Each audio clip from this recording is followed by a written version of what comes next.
with the Aspen Institute Forum for Community Solutions. And I am delighted to introduce our president and CEO, Dan Porterfield, who I will be having a conversation with this afternoon to kick off our plenary. We had a little bit of a change in our scheduling for this afternoon. And so we're going to take things in a little bit of a different order. And so I'm just really delighted that we have Dan here with us today. And Dan, I wanted to open up our conversation, just given so many of the themes we've been talking about throughout our convening over the past couple of days, related not just to equity, not just to expanding justice, but the conversation that we had teed up specifically for this afternoon, and part of what the poet Jimmy Santiago Baca continues to help us think about is prison reform, and really calling for the reforms in the justice system that are so necessary as we continue to think about not just greater equity and greater access, but how do we really support, especially people who are returning citizens, so that they have access to the rights that they deserve. And Dan, I'm really honored to have you here with us today because I was hoping to have this conversation with you. Well, thank you so much. And I'm the CEO of the Aspen Institute, which means I am the head of Team Monique, Team Steve, Team Opportunity Youth Forum, and I'm really excited about all the work you've done the past couple of days. I read through the whole agenda. It's awesome. The focus on youth voice, on healing, on system change, on impact, on the community, land, environment, big themes, critical. We need to drive change towards a more just and equitable society. Also, my colleague from Aspen and Monique's colleague, Doug Wood, was part of it all, talking about criminal justice reform, and he's leading a big part of our work. Later, you're going to hear from Eric Liu, who's another Aspen Institute colleague, who's teaching us all about the importance of having the better arguments, the conversations that matter because they address the real issues, include all parties, and drive change. So you invited Jimmy Baca to be here, and I hope it works out. He can come towards the end because I've known of Jimmy Baca's work and then know him now for 35 years. And I want to go back and set the stage. When I was in college and then in my early 20s at Georgetown University, I helped to found a program focused on opportunity youth to provide an alternative to students, young people who had been, would have otherwise been committed to the Department of Youth Services in DC. They were instead put into our program at Georgetown, run by a bunch of undergraduates. We had a lot to learn. We partnered with a bunch of local churches, and we were able to have roughly 60, 70 students a year then assigned to our program rather than into the court system, into the sort of juvenile detention facilities. And that program still exists today. You know, remember that. All of you that are creating work right now, building new things, you build them well, they will last, and your successors will take them on and make them even better. So, and then I got a chance to work on a second program for another category of opportunity youth, which were newcomers from Central America in Washington, DC, kids who are out of school, out of work, with so much to offer. That program still exists too. Those two programs made me hungry to want to learn more, and especially to see the prison system, which is a construct of the society, from within. And so I volunteered to develop college courses at a place called Lorton Reformatory, another place called Maryland House of Corrections in the DC, Maryland area. And I went in and taught college courses on literature and developed, my thinking about inclusive pedagogy by partnering with the students to come up with concepts for discussion that mattered to them. I was still in my 20s. It blew me away to be behind bars with students so committed to their learning. I thought, if these men, it was an all male institutions, if these men could commit themselves to learning and risk the pain that comes from really contemplating one's circumstances in society within the prison system, within the belly of the beast, if they could do that, surely I could do more on the outside to help make it so that fewer people would end up in these systems. And some of this requires education reform, legal reform, housing reform, economic opportunity, jobs, as well as focusing on the actual mechanisms of the criminal justice system, which has racism through it, all the way from what is a crime and how policing happens to who goes to trial, who's sentenced, and how people are treated. It's comprehensive, but it's not just a criminal justice problem, a societal problem. You say, well, where'd you learn that? I learned that from the people in prison, my students who shared experiences. One of my students at Lorton said in 11 words, what's the basis of critical legal studies today? He said, law represents the interests of those who make law. I never forgot that my interest in learning more about that came not from a textbook and not from a scholar. It came from a person living the experience with so much to offer. So as I was doing that, I started thinking, who else is inside the prison writing about the life of prisoners, the insights of people who have been detained or incarcerated, and who else has some, how is my experience with these students happening in lots of places where people are trying to share stories.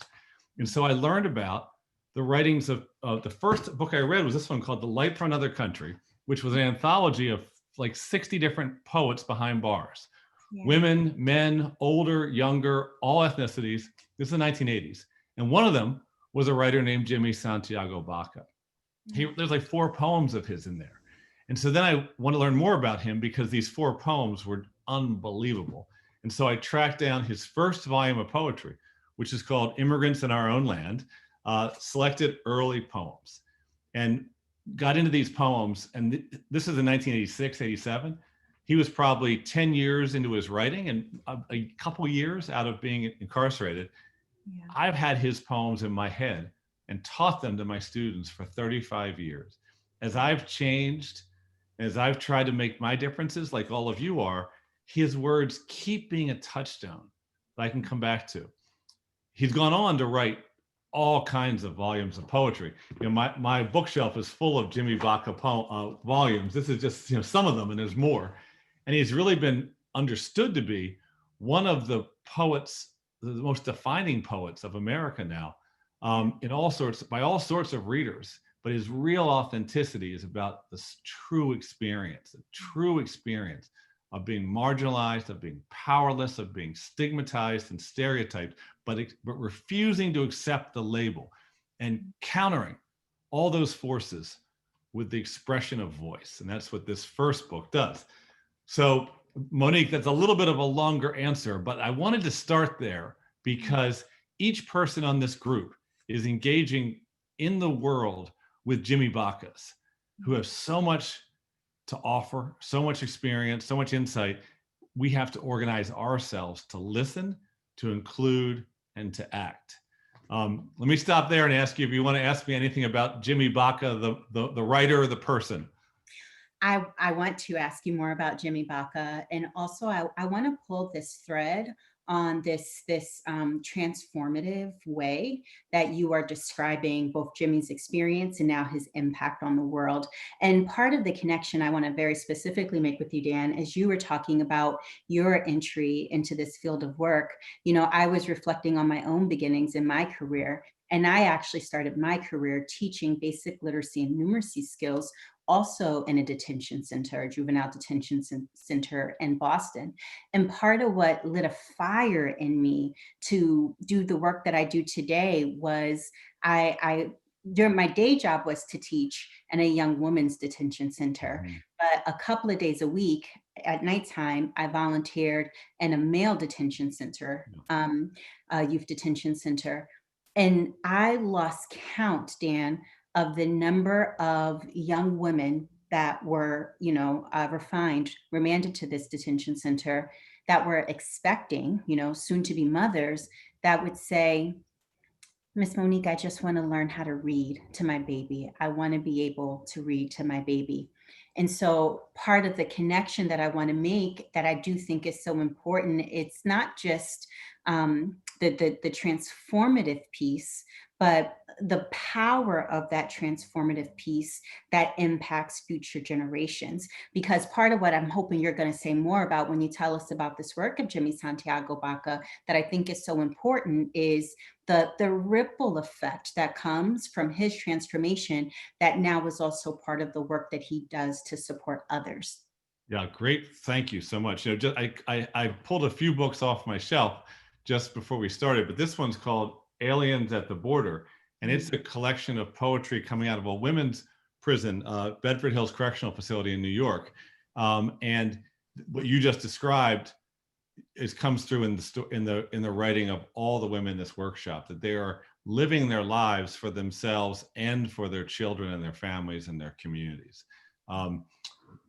Marvin Gaye in that great CD, What's Going On, has this line, live for life, he says. And that's what I think happens when the transformation occurs. It's a transformation of the self, but also of the self in relation to others. We're all in relation to others. So Jimmy Baca wrote a memoir that's called A Place to Stand. And it's a really enjoyable book. And it talks about how he grew up in Southwest US, and how he was imprisoned at a young age, one of the youngest people in the prison he was in. And he actually grabbed a book off of a cart that was going by. It was the British Romantic poets, and a collection of their poetry, like Wordsworth and Shelley and all these British poets from 1800s. And he read it, and he realized he couldn't read it. He tried to read it. He didn't know what they were saying. Now that stuff's kind of hard to understand on a good day, but he just realized his education had deprived him of access to this poetry. And he said, I want to learn more. And so he got some of the other prisoners, the other men who were in prison with him together, and they started teaching him to read, literally, the other people in the facility. And with whatever they had, any magazines of any type. And Jimmy Baca, as an 18, 19-year-old, was absolutely on fire once he started realizing that he could access ideas and develop his mind. And he joined this writing workshop that had another guy in it whose work I've taught, whose name is William Aberg. And one time I brought Jimmy to my class in Georgetown to read his poetry and talk about life. And then I brought Aberg a month later. And Aberg, I hadn't realized, knew Jimmy, but Aberg said, oh, he was a young man with raw, undisciplined talent. He had never been cultivated. Nobody wrapped their arms around him and said, let's help together. So when you read this poetry, this first volume, and it's written by, a young man, 22, maybe at the oldest with some of these. What he does is he takes us inside the mind and the mindset that he has, and shares with us this yearning for change, and also this anger at the system he's within. And so, like, one of the poems, for example, let's see, one of the poems, let's see if I have Well, Dan, while you find that poem, I also just want to take a moment to acknowledge that Jimmy Santiago Baca has joined us. We're so excited to have him here with us. And honestly, Jimmy, I don't know that we could have teed up a better introduction, because we had an opportunity actually with some informal banter to just really talk about, not just, begin to give our network a sense of the breadth of your poetry, what you have written and what you have produced, but also how so much of your life story is about supporting others through their transformation. So we're just so honored to have you here. I'm now going to excuse myself so that you and Dan can continue your dialogue. And Jimmy, we're really hoping that you will share your poetry with our audience before we pivot into the next part of our plenary. Thank you for being here. That's great, Monique. Thank you. And Jimmy, we have about 10 minutes before the next part. I was just holding up your first volume of poetry, which for 35 years has nourished my mind and my soul. It's so good to see you again. Yeah.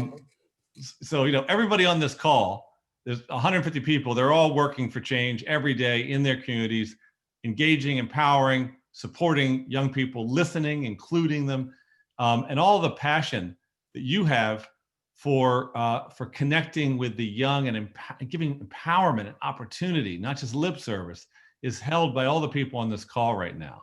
And I told them a little bit about how I fell in love with your poetry and how much it taught me.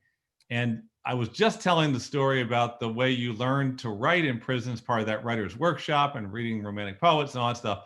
But much more important, maybe, as an opening for the audience, would be to ask you about your sense of how ideas and creativity can lead to transformation that helps the one and the many, that opens up opportunity for the learner and all around that learner. Can you hear me? Oh yeah, we got you. You look so good. I haven't seen you in person in 15 years. You've gotten younger in those 15 years. Well, I'll tell you, I was listening to you introduce me just now, and I thought, boy, this guy really knows me. Uh, I'm really glad I don't owe this man money. This guy. I owe you. I owe you. I quote you all the time. No, I listen. It's great. No, let me tell you one of the most powerful things about. I do everything that you just included all of us in, and I've been doing it for 50 years. And there's the payoff is in the work itself for me.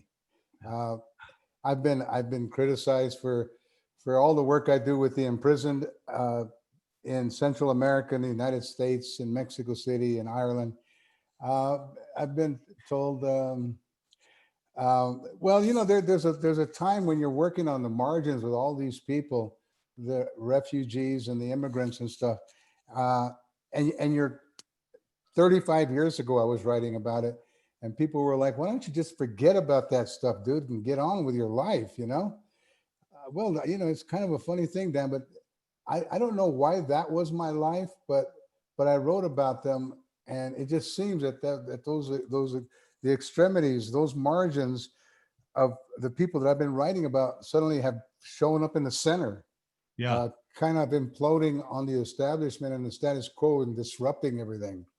Yeah. And I asked myself why it took so long for people to invite us. Well, they didn't actually invite us in, but why it took so long for people to recognize that we have a great literature, and because they try to keep it out of the canon doesn't mean it doesn't have deep relevancy to American literature in general. But let me just say one thing on the ideas you were talking about in artistic. When someone grows up illiterate like I did, I spent 7 years. I spent 25 years locked. They wouldn't let me out, like a lot of Chicanos. They 7 years in an orphanage / Indian school, right? Yeah. After 7 years, 7 long years, from 5 to 13 or something, and I finally ran away the 18th time, and they decided it was useless. It was futile to go after me again. So from 13, I lived on the streets with my brother, and from there I made periodic jaunts into the detention center, where the director told me, "You're not a criminal. You just don't have any. You don't have any home. You have no place." Because our village, our particular village, the authorities came in and just shattered everybody. They took all the families. They ripped everybody apart. Took all the kids out. What they're doing now happened to us many, many times 40 years ago, right? Anyway, and this is the interesting thing about literature. When you take a kid like me at 19 years old, facing 15 to 50 because of a drug charge, and then they shot. We had a big shootout with the DEA, and they came in to kill us so that everybody could get reelected in that particular town on the border. And thank God I wasn't murdered or anything. When I ended up taking that book of that romantic poets that you allude to, I'll never forget the thunderbolt of lightning that struck me when I read something, and I read it phonetically. I could phonetically put Spanish and English off of the words by mumbling them out, but something happened in that minute cognition that I want to call an epiphanal God moment, where I saw my grandma and grandpa over here taking the sheep out. I saw me as little Jimmy running after the grandpa to grab his coat, and I'm sitting in a jail cell in Albuquerque waiting for extradition in Arizona. And for the first time in my life, language impacted me. Yeah. And it was like throwing. It was just like witnessing in a volcanic eruption, So Yeah. when language was meaningful to me, it was palpable, it was real, because I could now have something. I could hold the cart with the horse, and I could direct it on the road because I had an experience. Now I could put it into words. Yeah. Because up to Yeah. that point, I was like, I refused to speak to the police or refused to speak to anybody in society. I was like, I'm not going to talk to you, because all of this emotion and just roaring inside me, and not a single word to attach it to. Yeah. Until that moment when I stole the book. Yeah. Yeah. And I really want to tell everybody, you could order this book right now, Immigrants in Our Own Land, and it will blow you away with its richness. And it's your first, and there's been so many.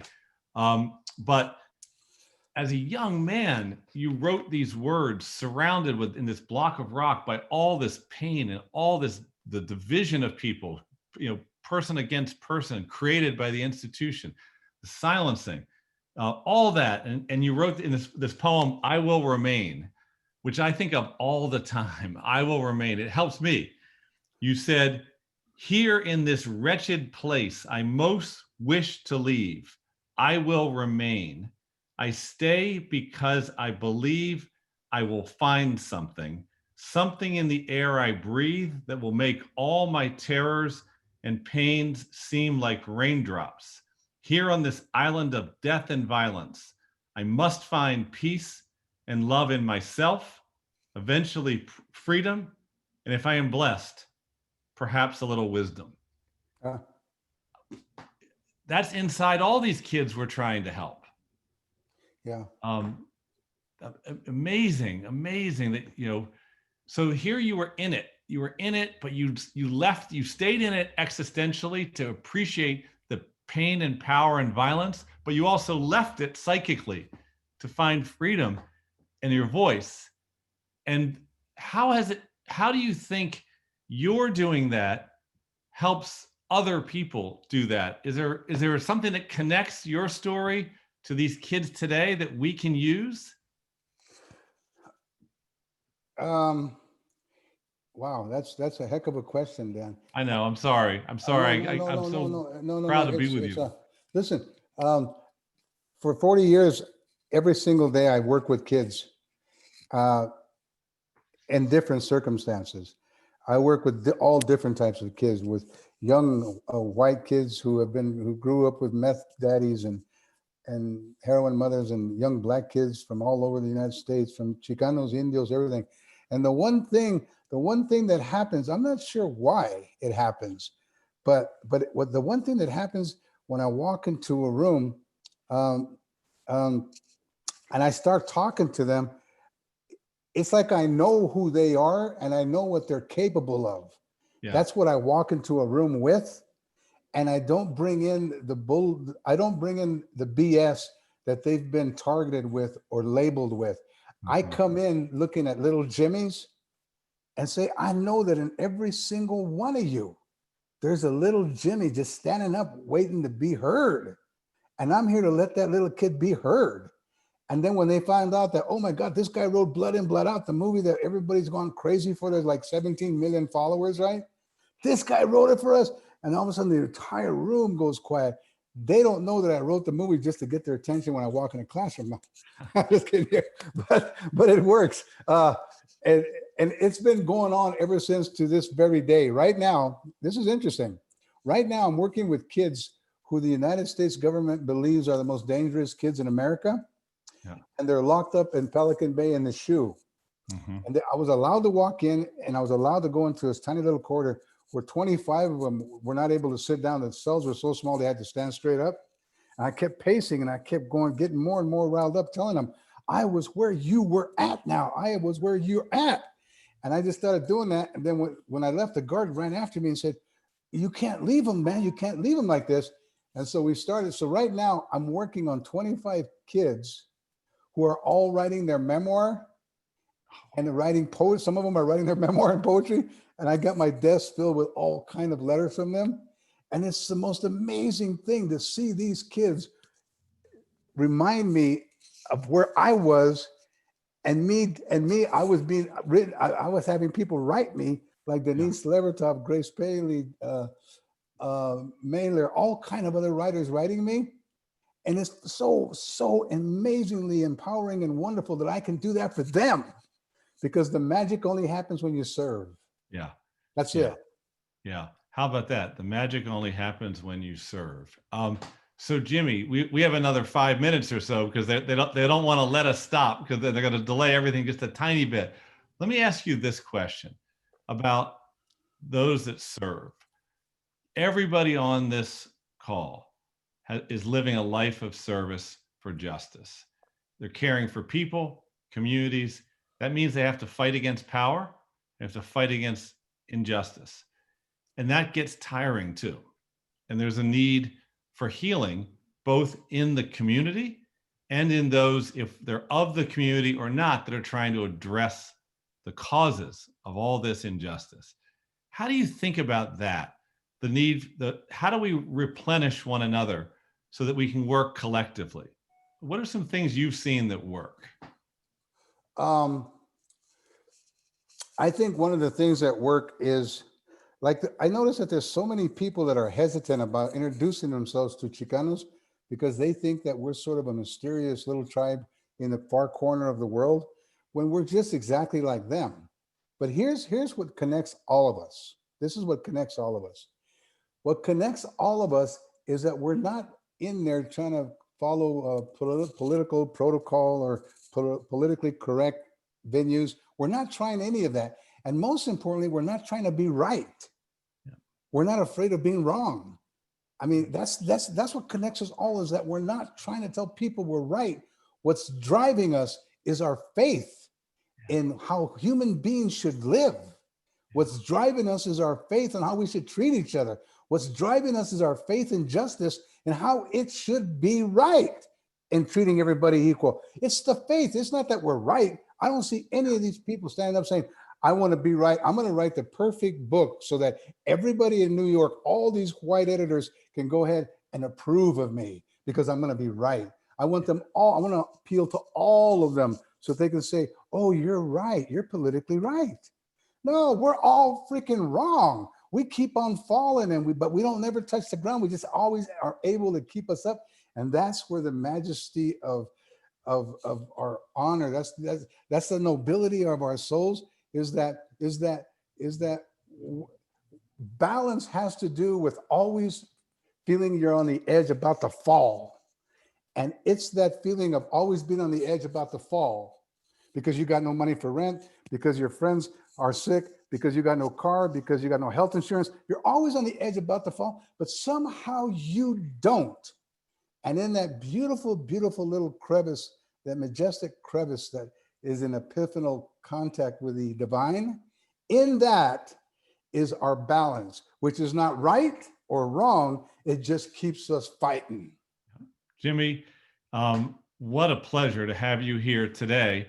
And the next thing that will happen is that we'll have another discussion, and Jimmy's going to come back and read a poem at the end. And something I want to just say, Jimmy, because I want to say thank you for all you represent to so many, but for me personally, there are days when I doubt myself, and in my head comes this poem called I Am Sure of It. Oh. And that you wrote. And I hear those words and I play those words to myself. And I remind myself that each of us is on a journey together to try to create a beloved community. And your courage in sharing your hopes and beliefs as a very young man, locked up in a block of rock, tells me at this age now, 40 years older than you were when you wrote that poem, that there are things I can be sure of to help me persevere. That's beautiful. And you did it. You did it. I thank you so much. You're going to come back and read a poem, but I think that Monique Miles is going to come in now and do the next section here. Okay. But God bless you, Jimmy Santiago Baca. It's so good to see you. Yeah, thank you. Thank you so much, Dan, and thank you so much, Jimmy. Thanks, We Monique. really appreciate not just the dialogue that the two of you had, but this frame around the journey to create a beloved community. That really is the heart of the work that communities are doing all across our network.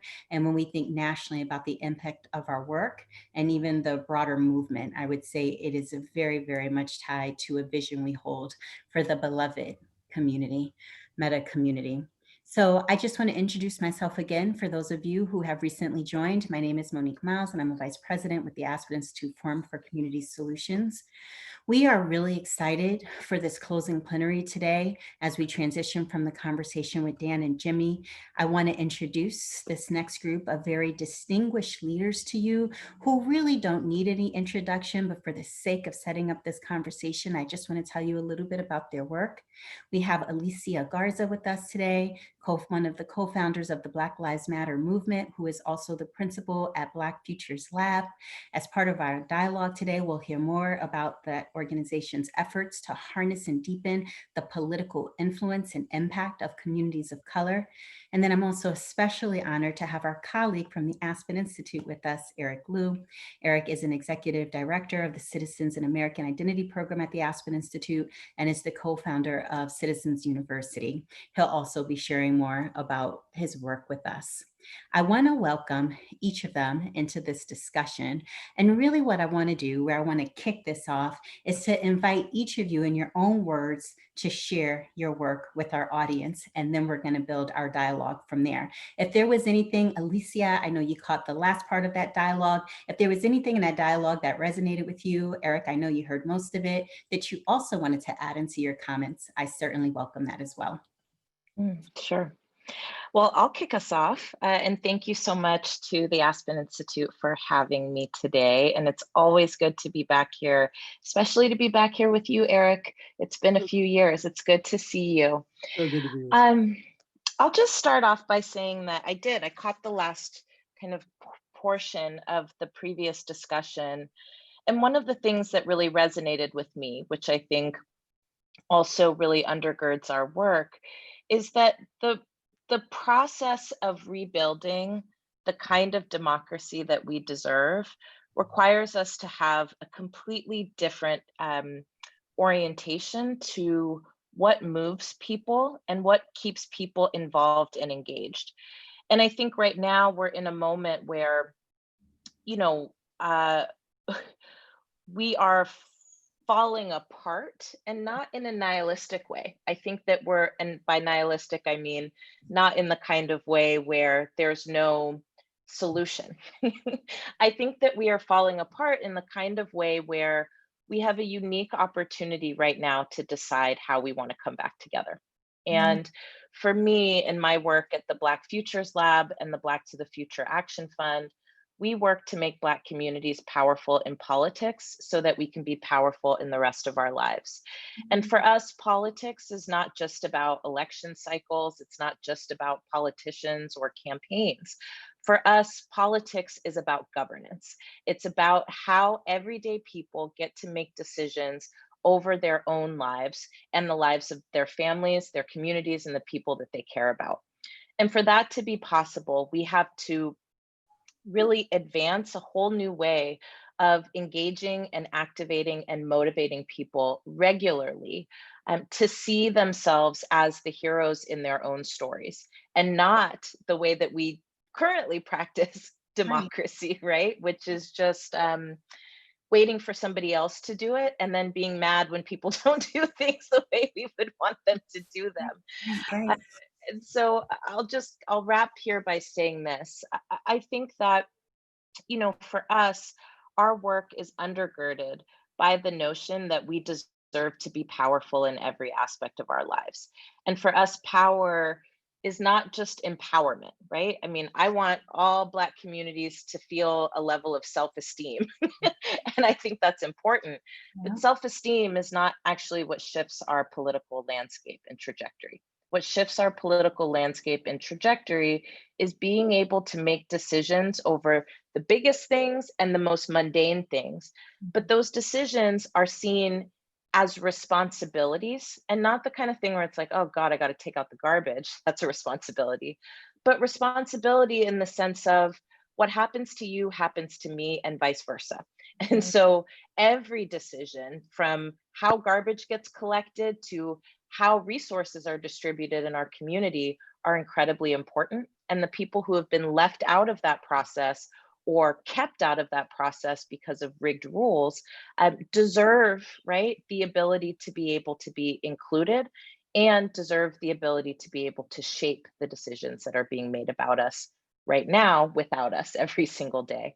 So I will talk more about the Black Futures Lab in the course of our conversation, but I will say lastly, really lastly this time, that part of how we even started our project was really a practice and an exercise in what it means to rebuild our democracy. We actually started out the Black Futures Lab by doing a massive listening project where we talked to more than 30,000 Black people in all 50 states from all demographics.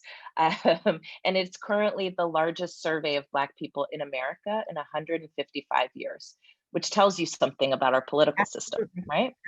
Absolutely. And in that, what we did was we asked, what are you experiencing every day in the economy, in our democracy, and in our society?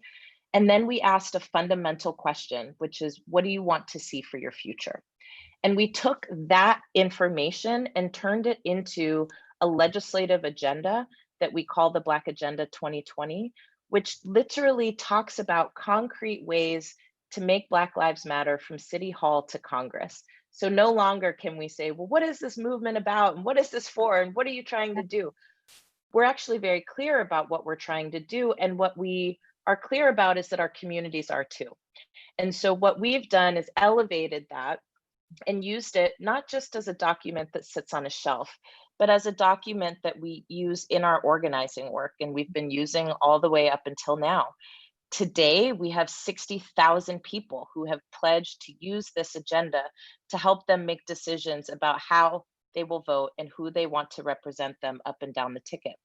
Why is that important? It's important because we're shifting the way we engage in politics from personalities to policy, from symbol to substance. And that's one of the core things that are necessary to make Black people powerful in our lives. So I'll stop there. We'll talk more. We've got a lot of time together.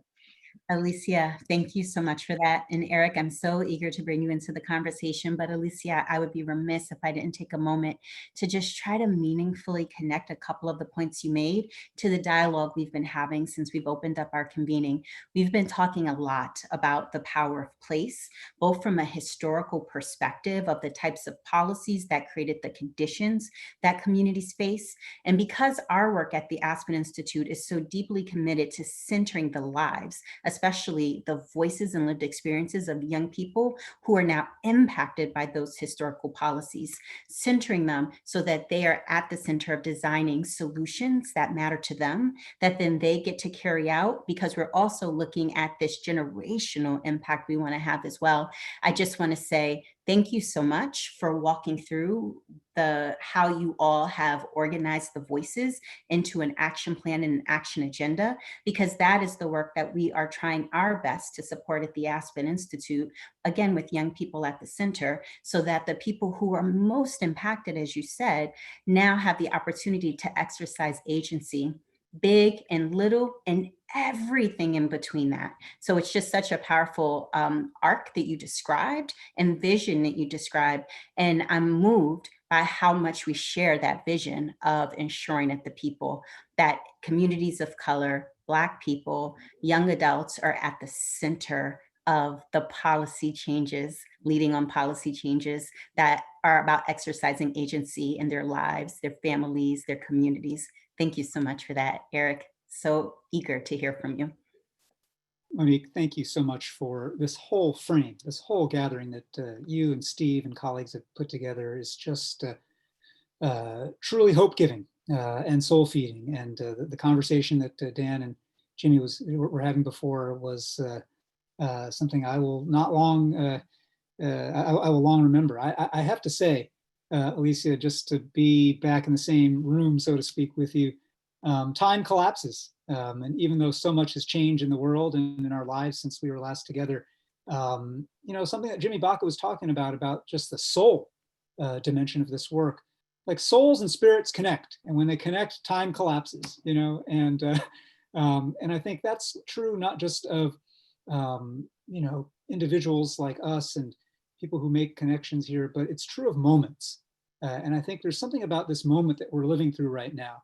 And the fact that you have so many young people, so many opportunity youth who are now called, not forced, but called to step up in a new way, to save your community, to save our society, is, yeah, it feels intimidating. It feels like a lot when everything literally and figuratively is burning down around us. But time collapses. There have been people just as young as you, just as disconnected from a lot of power as you, just as cut out by some of the powers that be, who had to be called and answered the call in previous times. And their spirit is with us right now. And that's not just the civil rights movement. It's not just abolition. It's every moment, sometimes well sung, sometimes unsung, where young people change the world. And I think that's the kind of moment we're in. I co-founded this organization, Citizen University, precisely out of that spirit that Alicia was talking about here, the spirit of empowerment, not simply as the tools and techniques of working elections and the political machinery, but power that begins from the human heart and the human spirit. And this idea that, even in the name Citizen University, when we talk about citizens and citizenship, we're not talking about documentation status, passports. We're not talking about whether you're an ex-felon and can vote or can't vote. We mean, are you a member of the body? Are you a member of the body? Are you a contributor to the community? Are you someone who wants to give and shape and make the thing, right? And then what does it mean to live like a citizen? Well, we unpack this idea in our work that power plus character equals citizenship.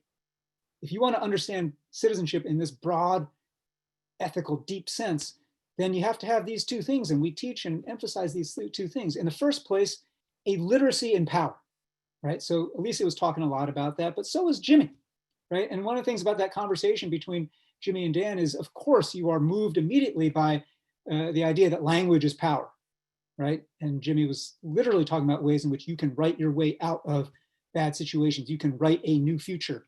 The incredible work that the Black Futures Lab has done, literally writing futures by asking people to co-author that future, right? So language is power. But here's the other thing. Power is a language. And this is something that I want all of the young people who are with us right now to emphasize and remember. Power is not this thing that's out there, floating out there. I don't get it. I don't have it. I don't know about it. Like, it's being done to me. Power is a language. And you can learn that language and you can practice that language, right? And just as surely as you can learn to read and write, you can learn to practice power. And one of the things that we've done at Citizen University, I wrote a book a few years ago called You're More Powerful Than You Think, A Citizen's Guide to Making Change Happen. And we talk about here 3 laws of power and 6 strategies of power, just breaking it down so that it's not this scary abstract thing that other people do. How you show up, how you find your voice, how you bring 2, 5, 10, 15 other people into a common cause to do anything, that's creating power out of thin air where it didn't exist before. And that is the magic of organizing, right? And so we teach a lot in our work at Citizen University about these elements of power, but we don't stop there, because if all you have is a super high literacy and power, and you know how to move the system, you know how to move money and ideas and people and get what you want, but you have no moral core, then you are just a finely skilled sociopath. And and we have a lot of evidence of that right now in our society. And so that's why the other half of that equation, power plus character, matters. And cultivating civic character. What does that mean? I don't mean in this kind of eat your vegetables, take out the garbage, like Alicia was saying, right? I mean character, like, what does it mean to show up and realize there's no such thing as someone else's problem? This is my problem. I own this. I may not have created it, but I own it, right? Every young person in the room owns the consequences of climate change, even though it was 4 or 5 generations of people before you who screwed it up. Every young person on this call right now owns the dysfunction of our criminal justice system and the white supremacy and the racial disproportionality built into it. You didn't create that, but you own it now, right? And we got to remake it and reimagine it. And so what it means to cultivate civic character is to remember at the relationship level, right? This is not an abstraction, and this is definitely not national politics. This is one by one, relationship after relationship, remembering that society becomes how you behave, right? I think we as Americans are taught, like, I can do whatever I want, man.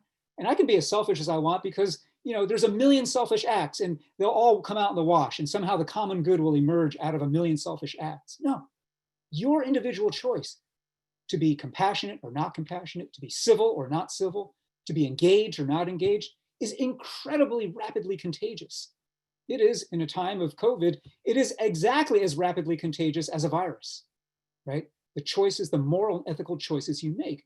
And so what we try to emphasize in this work, and it's especially with young people that we do this work, is that society becomes how you behave. But the other piece of that that's about civic character is another simple saying that we have that I really just want to close the loop on because it connects the dots here, Monique, between everything you've been saying. And that is that we're all better off when we're all better off. Now that may seem like a very nice, uncontroversial statement, but what it is an argument against the idea that life is zero sum. That if some people got, then I'm not going to be able to get. And if some people are doing better, then I must be doing worse, right? And again, our society is shot through with that. That's right. White folks freaking out about the fact that people of color are gaining voice and power. It's not zero sum, folks. We're all better off when we're all better off. We're a healthier society, literally at the level of physical health and the heart of and the level of emotional and spiritual and civic health, right? And so what it means to do this is a matter of, again, it's not just saying these words, it's practicing them in relationship. And I just want to close with that thought right now, because I think so many of the Opportunity Youth who've shown up for this gathering here, you're already woven into different relationships. You wouldn't be part of this forum if you weren't already somewhat connected to people who are trying to change a trajectory of life in your community. But now it's time to think about how we're not just getting by, but we have to put into practice this combination of power and character. And that's so much of what we're trying to teach. I love that. I feel a little overcome. Just really moved by the way that you described all of that, Eric. We're getting questions from the audience, and I want to encourage the audience to continue to ask their questions. I'll tell you the biggest questions we've gotten so far. I think our entire audience, given who they are, want to hear specifically about how you are engaging young people, young adults in your work. Eric, you talked about it a little bit. Before we go to that question, Alicia, I felt like you also were moved, and I could see your head moving as Eric was talking. So I wanted to make sure before I go to the next question, if there's anything top of heart or top of mind you want to share in response to Eric, what he shared, that you have the opportunity to do so. I mean, Eric is always just so excellent. And one of the things that I will use from this day forward, and Eric, I will always credit you for this, is this idea that we learn languages and we can learn how to exercise power too. And the relationship between not just power as a static, neutral entity, but that power plus character, right, equals transformation. And so that is something that I'm certainly taking with me. And it reminds me that one of the biggest crises I see in our democracy today is that so many of us don't actually know how power operates. We don't know how rules are made. We don't know who makes rules. And that contributes to a level of cynicism. It contributes to a level of desperation and anxiety and feeling like you have no control over what is happening to you. So that was an important point that you raised, Eric. And I think for us, one of the ways that we try to challenge that is by removing the middle people and making our people, right? The governance league, I should call us, right? In our towns, in our cities, in our states. And right now, as we speak, we actually have 39 Black fellows in 9 states across the country who are learning with us how to write new rules, how to win those rules in their cities and in their states, and how to get those rules implemented.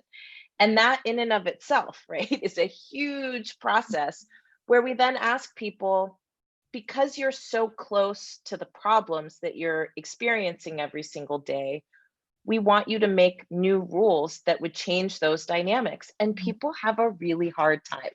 And so it just also reminds me, Eric, that part of what is necessary to be able to change what's happening in our communities today is not just a deep assessment of what's wrong and what's not working.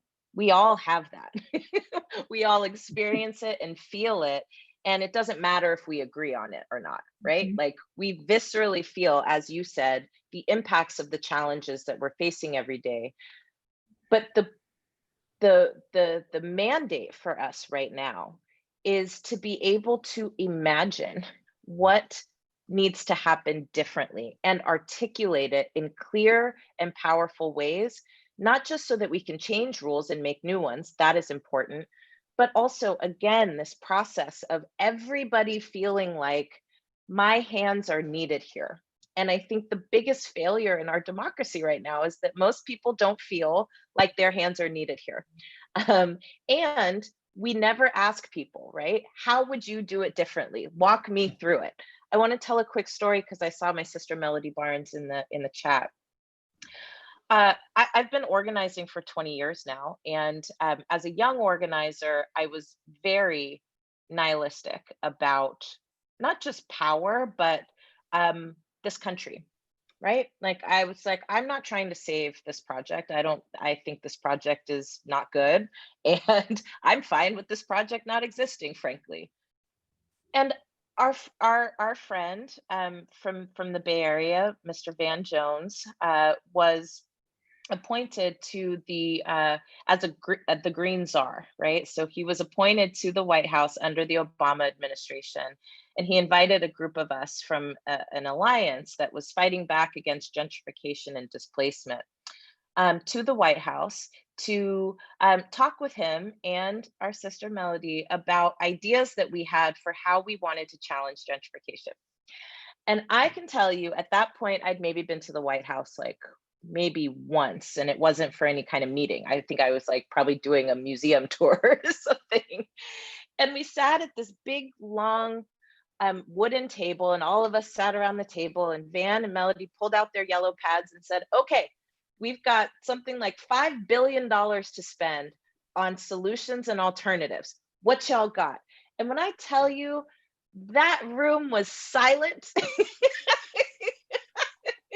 That room was completely silent. And it changed something in me. Here we were in the highest hall of power in this country. And we've been fighting, trying to get people to understand things were wrong. But when it came to sitting with a decision maker and telling them how we want you to spend money, what we want you to spend it on, who it needs to go to, we could not do that. So vision is deeply important to this process of changing our democracy. Monique, I'm sorry. I'm so excited about what Alicia's saying here. I got to jump in. This idea is so important. Like I cannot, the central question of all civic power is who decides, right? And when Alicia is talking about how not just young people, I mean, people who are, who've been around for decades don't understand who decides, how things happen, why policies get made, why an officer gets indicted or not indicted for killing an unarmed, civilian, so on and so forth. Like who decides, right? And so most people just default to the answer they. Well, they decided that. They decided that bus service should be cut. They decided that we should invest in this or that. They decided that our votes aren't going to count or our voices, are not going to be heard. And the thing that Alicia is saying here is there's no they, it's we, right? Yeah.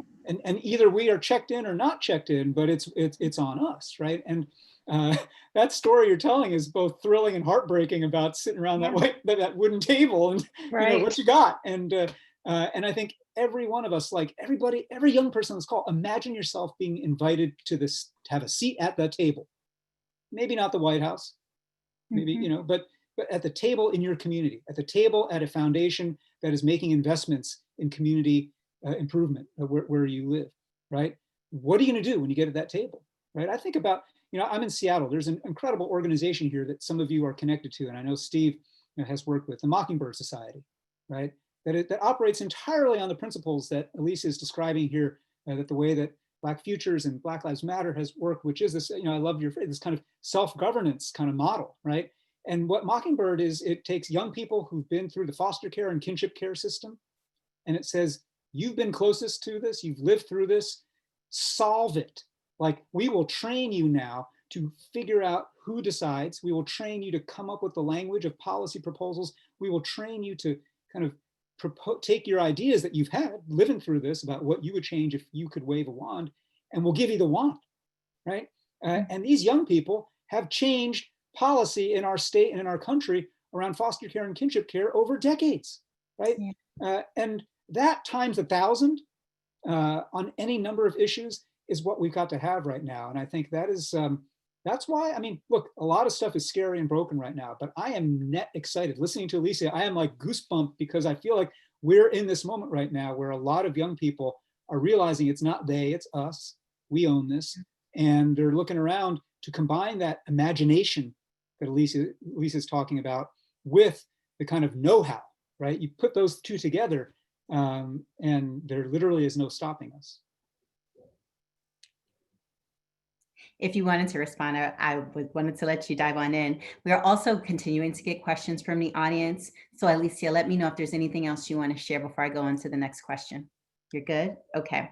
So I do think that, you all are offering tremendous advice for young people, right? It's not they, it's us. Having a vision and being able to articulate it so clearly, understanding understanding the language of power and how it is exercised. There's so much great guidance and wisdom coming out of this dialogue. As you think about the young adults in our network, I wonder, Alicia, if you could share, when you think about, I mean, you sort of walk through what Black Futures Labs is doing. Could you talk a little bit about the role that young adults are helping to play in shaping that vision and how maybe our network could become more formally engaged? And Eric, I also have the same question for you as well. So for the Black Futures Lab, I'll be honest, our focus, and this has a lot to do with a lot of things, the election and all the things, our focus has actually been Black folks who are age 35 to 55. Okay. And I will say this, we get a lot of the best, most progressive, most visionary ideas from folks who are between 18 and 35. And so part of, I think, what we see ourselves doing is being a bridge between these communities and being able to translate, if you will, or interpret the boldness that young people have to those of us who are like my age, who are kind of like, yeah, I don't know if I'd go that far, but I'm down for this. Right? And so, in relationship to being involved, I mean, I think one of the ways that this network could be involved is to help us continue to shape and advance these ideas. I mean, right now, we are going to be choosing 3 to 5 campaigns that this Policy Institute is designing and helping to deeply invest in those campaigns to make sure that they're successful. So these aren't just things that will end up on paper. We're actually going to run these campaigns. And in order for that to happen, we are going to need an orchestra. An orchestra. And that includes the young adult community to be able to help us popularize these ideas, these new rules, right, that we want to replace old ones that are keeping our communities without the things that we need to live well. But I think the other thing, honestly, that we would really love is support in helping us keep our communities of all ages engaged in between cycles. That's the thing that we're the most focused on. We know that every 4 years, right, people swoop into our communities and they, take out their bullhorns and they tell you the same messages over and over again. If you don't vote, everything is going to collapse and crumble. Well, this year it feels kind of right, but we've been saying that for a really long time. And what we know is that that doesn't actually move people to engage. What moves people to engage is being engaged consistently. You cannot tell people the sky is falling if they look up and the sky is still intact. But what you can do, right, is work with folk over time to better understand, why are we saying the sky is about to fall? How will you know when it's going to drop? And what can you do about it, right? So I think that that's actually the deep work that we would want to be in partnership with you all around, especially because, frankly, as Eric and I think both have been saying, consistent engagement and vision is deeply, deeply important to change in this moment, change tomorrow, change 5 years from now, change 15 years from now. I will also say this, one of the things that we would love to do is also share with this community some of the political education that we do to break down these issues in simple, accessible, actionable ways. We actually have a series that we do that's just in memes, because we know, right, with technology and people like to have things in bite-sized packages. We get so much engagement with this meme series that's called What in the Meme is Going On Here? And it's where we break down things like redistricting. We break down why everybody's freaking out about the elections. We break down things about the Supreme Court, which has been recently in the news. We break down things about Black maternal health, right? We get into the issues that are impacting our everyday lives, but we do it in such a way where you can digest it and you can communicate it to other people and actually engage in dialogue about what you think and where you stand on it. So that would be another incredible place of partnership. And then, of course, we're always open to hearing ideas. I love that. And I know that our network heard you loud and clear and will be looking to follow up to very specifically connect. I'm sure we can go to the website to figure out which places we have some intersect. Yeah, Alicia, I'm going to sign up too for everything that you. We seriously ought to create together. I think it would be really exciting in that realm of, as you say, political education. Monique, a couple things. You mentioned that we are colleagues at the Aspen Institute. I in addition to Citizen University, I lead a small program at the Aspen Institute on citizenship and American identity, and we've got a couple of projects there that I want to invite the young adults who are members of this network here to get involved in. One that Dan alluded to in passing earlier is called the Better Arguments Project. And this is a project that starts from a premise that, as polarized and angry as our politics are right now, we don't necessarily need fewer arguments in American civic life. We just need less stupid ones, right? And because actually what we've got to do is to get comfortable with argument. America is an argument, right? America was built to be a constant tension and tug of war between freedom and equality, right? Those things sound like mom and apple pie, like good things that you should like, but they're always in tension with each other because too much freedom for these folks tramples the equality for those folks, right? Too much emphasis on everybody's got to have the same limits other people's freedom over here, right? And so these things are in tension between what the strong national government should do and what we get to decide close to home, right? That's baked into the American project. And we should be having arguments over things like that, about how color conscious we should be and how color blind and when not, right? These are things that are always being argued, and it's okay to argue, but we have to have better arguments. And better arguments means arguments that are conscious of history and how we got here, arguments that are conscious of power and everything that Alicia and I have been talking about, and arguments that are conscious of emotion in the heart, right? Too many people make the mistake that, oh, I'm going to win this argument by using my rational brain. No, humans are not computers, right? You persuade people through the heart first, and then their brain will follow. Their brain will come up with a reason to come along with what their heart wants to do, right? And we see that right now in both the acceptance of and the resistance to Black Lives Matter ever since the murder of George Floyd. Lots of people are rationalizing lots of things, but when you boil it down, it's some people's hearts are moved toward openness and inclusion and a welcome, and other people's hearts are pushed toward a hoarding in a sense of I'm losing something, right? And we gotta speak that language here, right? And so the Better Arguments Project is training people all over the United States, young people actually front and center, to lead and model and shape these better arguments in all kinds of settings. These aren't like academic high school debate, whatever. This is just like, we did a big session in Detroit where the argument was not about anything highfalutin political. It was the tensions between longtimers and newcomers, which if you know Detroit, but if you know any major American city, is an argument about race, class, displacement, gentrification, all these new young white millennials coming in, bringing money, bringing jobs, but also not respecting and honoring what was there before, right? And people don't know how to have that conversation, much less an argument. So that's one thing I'd invite you to. Over on the Citizen University side, the thing that I really want to invite folks to, we've been, over the last few years, we've been running these gatherings, seeding these gatherings around the country called Civic Saturdays.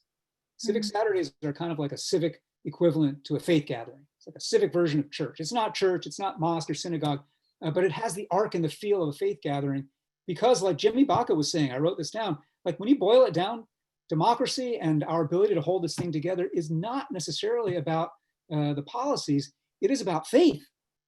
What Jimmy was saying, faith in justice, faith in each other, faith that you're not going to be a sucker if you do the right thing, right? As I often put it, democracy works only if enough of us believe democracy works. And once we stop believing it, the whole thing does start to crater really quick, right?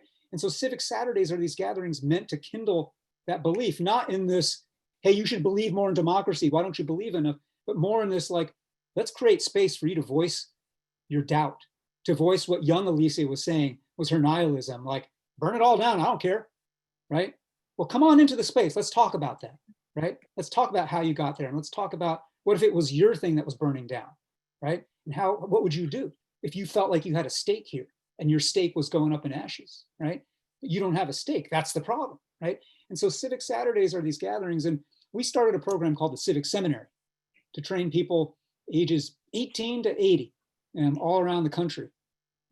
Small rural towns, big cities, red and blue places, every race, every background, to lead these gatherings themselves and to tap into both what Alicia and I have been talking about in terms of power and what Alicia was talking about earlier about in terms of imagination and vision, right?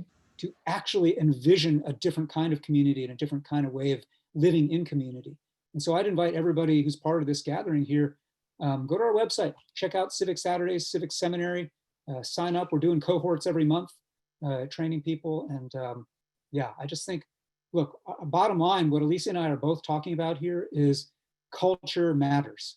Like the stories we're telling about ourselves and the norms and the values that we are putting into practice, like that's what shapes the frame of the possible when it gets to politics and structural change, right? And we've got to do a whole lot on the culture side right now. And I want to invite every young person here to be part of that change. So there are two things I want to say before we go to final reflections. The first is that all of our conversations here, we've been talking about the historical policies, structural racism and how much it's baked into the institutions and systems we're working to change. At the same time, though, our conversation has 100% been on culture. And not just culture, but all of the richness that is reflected in our collective and shared culture. In fact, I need to quote Melody Barnes, who in our opening plenary said, individuals shape culture, culture shapes politics, and politics shape our democracy. And that is very much the conversation that we are having right now. And so I want to make sure, especially for not just our young adult partners who are listening in the audience, but all of the cross-system and cross-sector partners that we support in order to improve outcomes for young adults in our communities, that this how we are talking about power, imagination, vision, but how all of that shapes culture and continuing to collectively push toward a much more inclusive vision for our democracy. It is very, very much, I would say, at your fingertips to continue to be engaged, continue to share your vision. You know, that story Alicia told about getting invited in and being like, wait, what is it? We know that so many young adults have such a clear vision. And so I just want to make sure that we connect these pieces around power, imagination, vision, and tapping into our shared culture as part of our shared agency for a much more inclusive democracy. Thank you for that, Eric. So where I would love to close now, we're going to invite Jimmy Santiago Baca back to just share a closing poem with us. But before we do, I wonder if there are just any final comments or reflections either of you have. I will share. We did get a question from the audience that I feel like you both have been speaking to, but maybe you might want to maybe share a couple of extra thoughts on this as part of your closing. The question we got is, how do you begin to prepare communities to engage and exercise agency so that they are making the type of informed decisions, Alicia, you've been talking about? So I wonder if you have any specific thoughts on that as you also share your closing reflections. I have a lot of thoughts on that. I'll keep it brief though, because I know that we have only a bit of time and I am dying to hear what Eric thinks about this as well. I think the first thing that is needed here is to create the kinds of containers where people can build political communities the same way that we build faith communities or other types of communities of interest. I think for us, we want our organizations to be seen as political homes. And when I say the words political home, what I mean is a place where you can go to learn, where there's no stupid questions, right? And a place where you can go to connect with people who share the same values that you do, but may not have the same experiences that you do. It is in these kinds of containers that I think we learn so much about who we are and who we can be together. It's also the most effective way, I think, to break down these stereotypes and wedges that are used often by opportunistic forces that want to keep us divided. You know, it's no secret that rules are rigged in our communities, not because there's bad people making them, but because power is a language that some have learned already, and they've also learned how to maintain and sustain it. That is why our neighborhoods are segregated. That is why resources are distributed unequally. It's not a function of people being mean to each other. I mean, it sucks, but it's actually a function of maintaining and sustaining power. It's a corrosive way of doing that. And so inside of our organizations, I think that we have the opportunity to practice in real time the world it is that we want to see, and to come together across the artificial barriers that have been erected amongst us and between us. The other thing that feels incredibly important to me is just that vision piece that we talk about. I can't tell you, in our Black census, about 90% of the people we talked to said that they had never been asked what they experience every day and what they want for their futures. That's a big deal. That means that people are going through their daily lives ingesting information, right? But not actually critically engaging with it, and not also offering and shaping it.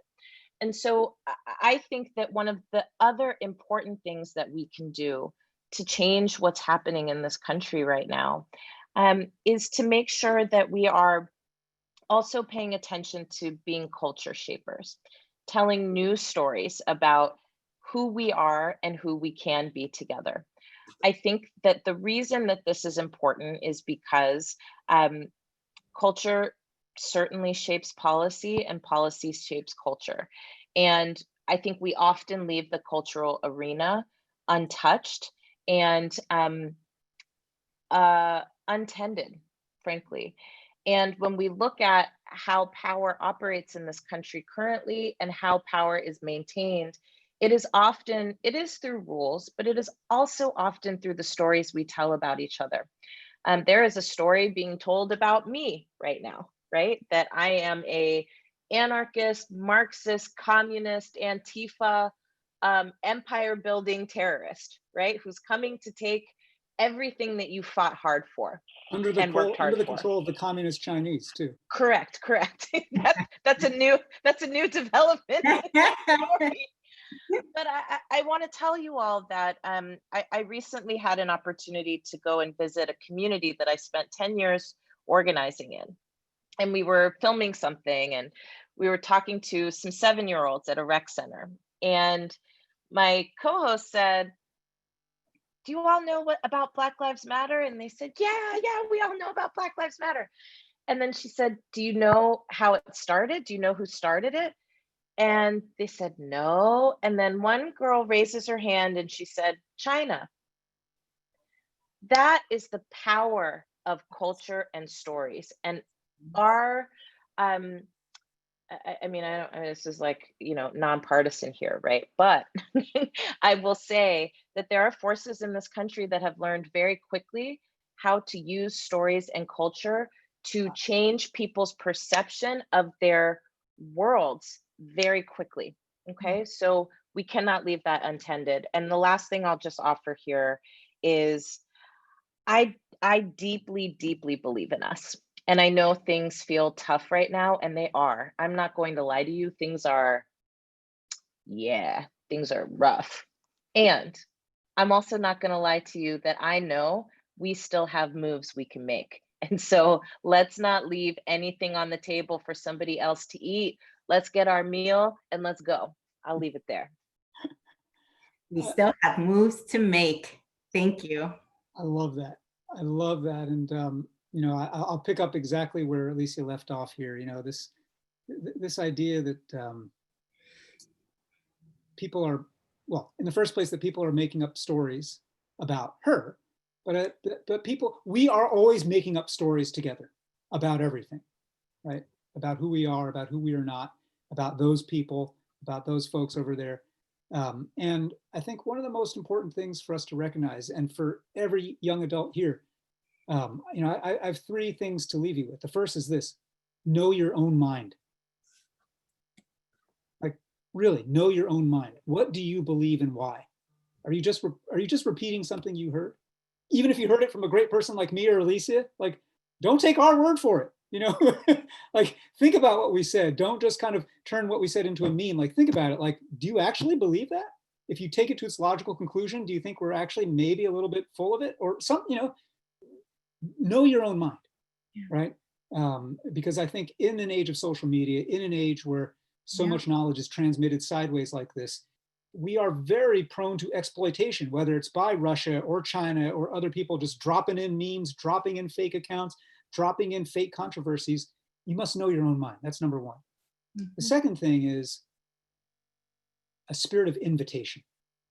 So, you know, I have a dear friend and collaborator named Vivian Phillips who has worked for many years in the arts with people who have been called, just like, you know, another thing that Opportunity Youth used to be called, at risk or underserved young people, right? And she said, actually, I don't use that word. The underserved are the uninvited. And that line to me captures everything. So yes, institutions with power need to do more inviting instead of just thinking about, you know, what are we doing to miss the underserved? But I want to say this to you as people who are in this community that is often uninvited, right? Don't just wait for the invitation. Make your own invitations. Start things and invite other people into them. Invite powerful people into them. Invite powerless people into them and create power out of thin air. It is that active invitation, starting a club, starting a party, starting a movement, starting a thing to read Jimmy Baca's poems, whatever, right? Invite folks in because that is building a muscle that we have let go to waste over the last 30, 40 years in this country. We've stopped actually forming clubs, organizing and inviting. And that's a big one to build. And the last thing I want to say is just where we began, where Alicia and I are so kind of mind melded, and that is back to the practice of power. And I just want to emphasize the verb practice. Power is a practice in the same way that shooting hoops is a practice, in the same way that medicine and law are a practice, in the same way that religious belief is a practice, right? It's not a one and done. It's not I got a shot and now I'm good. It's not I took a pill and I'm set. It is a practice that requires continuous, repeated rehearsals, repeated interactions. You know, I'm a baseball guy, so 7 out of 10 times failure. You're doing great in baseball. And the same is true, I think Alicia would say, in community organizing, right? Batting 300 is awesome, right? People would love to bat 300 in community organizing, but it requires practice. And for all of you who are motivated and fired up, and I'm seeing in chat that you're fired up, I love that. I love that we fired up. And we've been around long enough to know that in 2 hours, that fire has to be kept lit by you making a commitment. Lisa and I are not going to come back onto your screen. You've got to make the commitment to say, all right, who am I going to practice with? You just need one other person, right? And I think that is the spirit in which this whole gathering has been held. And I just want to close out with that note. So know your own mind, have a spirit of invitation. Power is a practice, which actually brings us back to the very beginning of our dialogue here today, because you also started us off with power as a language. So power is a language that we practice. We must practice that language every single day because, as Alicia reminded us, we still have moves to make. This feels like the honor of my life, especially in this period of time that we are all in. And every day there's a decision about how to remain hopeful, how to remain resilient. And for me as a mama, how do I make sure that I'm very honest with my children, I'm supporting their development, and I'm also at the same time encouraging them. I have been nourished by this dialogue, and I'm so thankful for that nourishment because now I can share it with others. So thank you both so much for being here with us today. And we really look forward to being engaged with your work and staying connected in the months and years ahead. Thank you so much to both of you. Thank you so much. It's been so great to be with you. Thank you.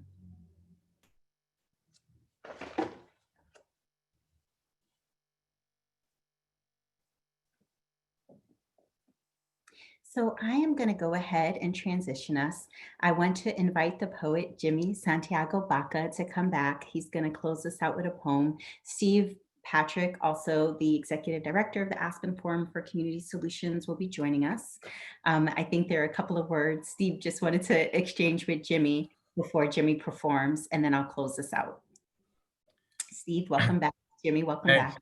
Thank Thanks, you very Jimmy. much. Good to see you again. Haven't seen you since many years back in Albuquerque. But really, the first words I want to say are thank you, Monique Miles. Damn, you did it again. What a convening, what a gathering. Thanks to the entire team, the Opportunity Youth Forum team, the Forum for Community Solutions team, Aspen Conference Services. I will just say, in the presence of my boss, Dan Porterfield, that the Forum for Community Solutions team is the best damn team at the Aspen Institute. No offense, Eric Liu. What a gathering. Thank you all. Three things, and we're going to ask each of you, put your reflection, put one big reflection in here as Jimmy takes us out in the chat box if you have a takeaway. I'll give you three quick ones. It's about truth. Jeff Canada told us that. Kimberly Teehee told us that on the first day. It's about places. Structural racism and the way it is held in containers of structural racism is what place is about. We've got to bust those containers. And Arnold Chandler told us that is about building meaning, making meaning with young people.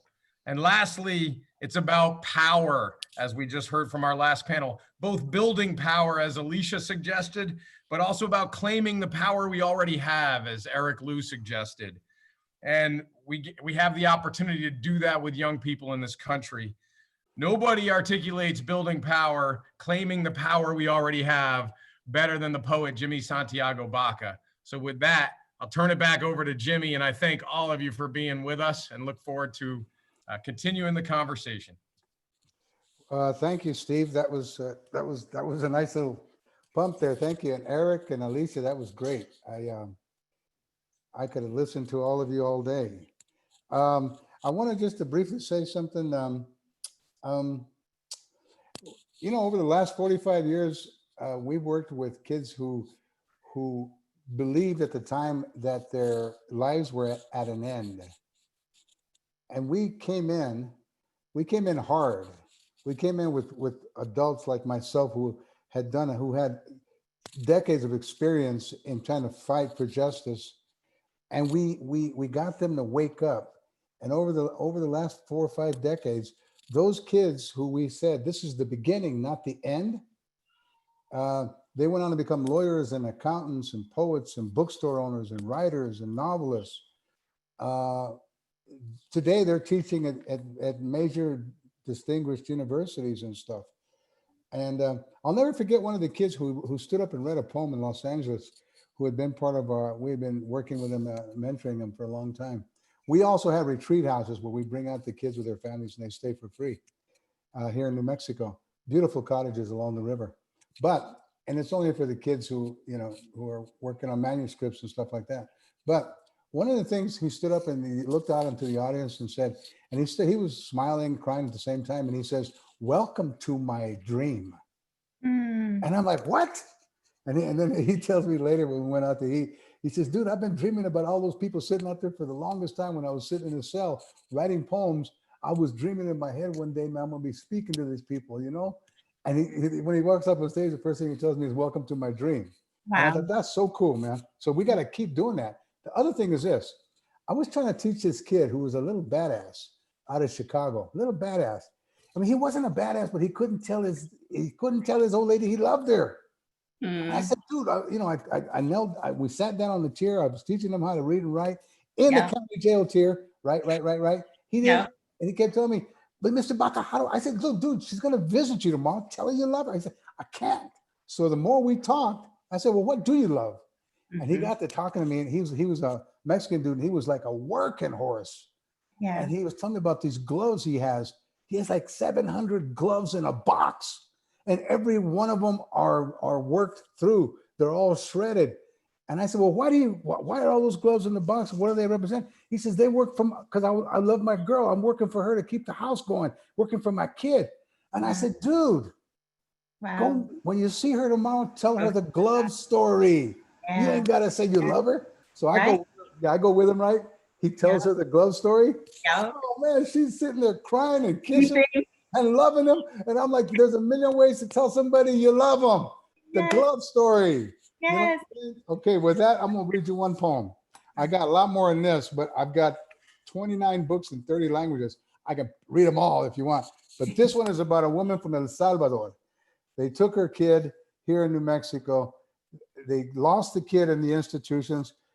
They did horrible things to her on the way up. And then when she got here, ICE did even worse things to her physically, emotionally, and they put her in a concentration camp.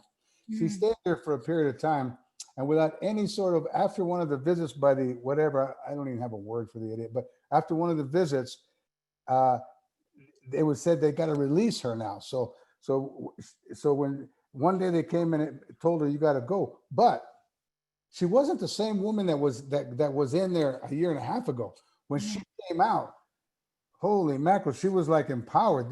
So Sophia comes out of the concentration camp. They're going to dump her in some bus station in Denver, right? And she's never going to stop looking for her kid, because they got all these pedophiles that work for ICE, all these pedophiles that go out and they take these kids, and you know what? You don't even want to know the nightmare that we're working with there. But she comes out of the prison, and this is what she says: "The day I am freed, when I walk through the internment camp door, I am Gandhi. When I walk through the door, I am Shay. And in my heart, I say it louder now. When I walk through the door, I throw my worries away. I let my frustrations go. And all ill will I have for others, I just let it go. I brush my sleeves of the uncertainties of yesterday. When I walk through that door, if someone should ask you, tell them I am Ali. Tell them I am Cesar Chavez. When I walk through that door, when I take a step forward, when I turn the corner, tell the world, should they ask, I am who I dream myself to be. A scientist, a doctor, a dancer, a poet, an activist. Let the whole world know that I am who I dream myself." And my heart cries louder and louder with passion. Louder, Sophia. Tell them, there goes the poet. There goes the painter. Tell all the haters and the racists and the cynics, I will not let them influence how I see myself. That I am shaped by the loving hands of a dream, and no one makes me as they wish. Tell them, please, from the conference halls and the classrooms and from every street corner, every office and market where you meet, you tell them you have seen me and talked to me, and that I am who I dream myself to be. And when I opened my eyes this morning, I surrendered to my greatness, you know? I knelt down and I opened my arms to embrace my full being and the full world, my potential to be who I am in this world. Leader, teacher, activist, you tell them I no longer am the woman that they knew, that I have found a way to love myself. And I close my eyes. When I open them, I know that when I walk through that door, I am Mother Teresa, Zapata, Anzaldúa, Betita, Surwana, Celia Cruz, Manchu, because the day is young, brothers and sisters, and I've got mountains to move. I've got mountains to move.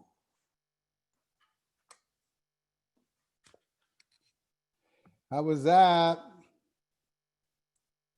That was beautiful, Jimmy Santiago Baca. Thank you. You got time. You got time for one more if you're willing. I do. Okay, one more it is then. We're going to give you a, how much time do I have, Steve? Monique, I got 10 minutes. What do you got? Beautiful. This is a nice one. I like to read this one here. Okay.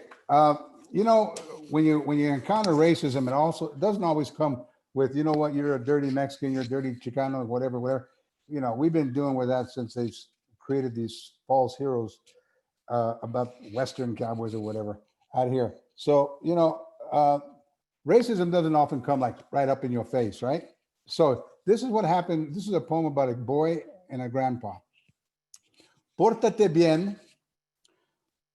Behave yourself, you always said to me. And I behaved myself when others were warm in winter and I stood in the cold. And I behaved myself when others had full plates and I stared at them hungrily, never speaking out of turn. Behaving like a good boy till my behavior shattered by the outsiders who came to my village one day, insulting grandpa because he couldn't speak English. And English became the invader's sword. It became the oppressor's language that hurled me into a profound despair. And that day that grandpa and I walked into the farm office for a loan, and this man didn't give my grandpa an application because he said he was stupid, inferior. And that moment cut me in two pieces. One screaming Grandpa was a lovely man, that this government farm clerk was a beast. And I looked up and saw my grandpa's eyes go dark. And I saw the remorse and the regret that he should humiliate him to see his own grandson see him this way. And we used to always play that his soul was an apricot tree. And that day, that apricot tree was cut down using English language as an axe. But the scene of my grandpa in that room, that scene has never left me. It's the scene that's never left through all the sadnesses and the terrors and the momentary joys that have blossomed in me and broken me and shattered my innocence. I've never forgotten the room that day in a way that the light lazily filtered in through the windows and the strong, dignified presence of my grandpa in his sheepskin coat and his field working boots, a man whose lineage had been there for 500 years. That scene and the way that the boards creaked under his work boots haunted me when my children were born at home, all five, and my hands brought them into the world bloody. That scene was in my hands. It echoed and it drummed and it cried in me, was with me through the hours of my life. That man behind the counter with those important government papers rattling in the breeze, that hateful look on his face, that scene, the door, the child I was, and my grandpa's hand on the doorknob squashing my hand, me looking up saying, Grandpa, it hurts. The scene that dusty day when the drought baked clay in my pants cuffs and the sheep starving for feed and my grandpa's hopes up that the farm aid man would help us like he had other farmers. That scene framed in my mind. 10-year-old boy having prayed at mass that morning at 5 begging God, please, God, don't let the sheep die. It's all we got to perform a miracle for us just with a little help from the farm aid man. And I knew entering that door and seeing gringos coming out smiling with signed papers to buy feed, we were going to survive the drought. And then the scene with its wooden floor and my shoes scraping the sand grains that are blowing in and the hot sun warming my face and me standing in the room later by myself looking for my grandpa after the farm aid man turned us down. I knew our sheep were going to die. I knew grandpa was going to die. That moment opened the wound in me, and then the wound, the scene replayed itself a million times with grief and hurt and confusion. Why? Why couldn't you give him that grant? And his heart died that day. And when I turned and I walked out the door on the main street again, squinting my eyes at the whirling dust, trying to find the man I loved, the world was never the same, because it was the first time I'd witnessed how racism could kill the person you loved. It was the first time I ever witnessed racism, how it could kill a people's dream. And during all of it, my grandfather said, Pórtate bien, hijo. Behave yourself, my son. Pórtate bien.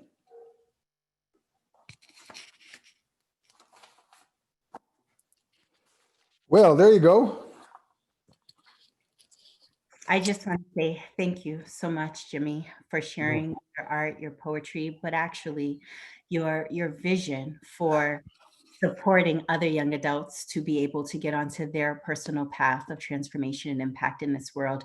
You know, you opened the poem that you opened with, When I Walk Through That Door, I Am, and talking about the power of dream. That has also been dreams. That's also been a theme we've been discussing here at our convening, because especially for adults who work with young people, really the frame is that young people have to be able to perceive what doesn't feel like it is possible, what they may not have seen right before them, but to have that abiding faith to know that what they are aiming for is there, that they must dream, and that is key to who ultimately we're able to support young people to become.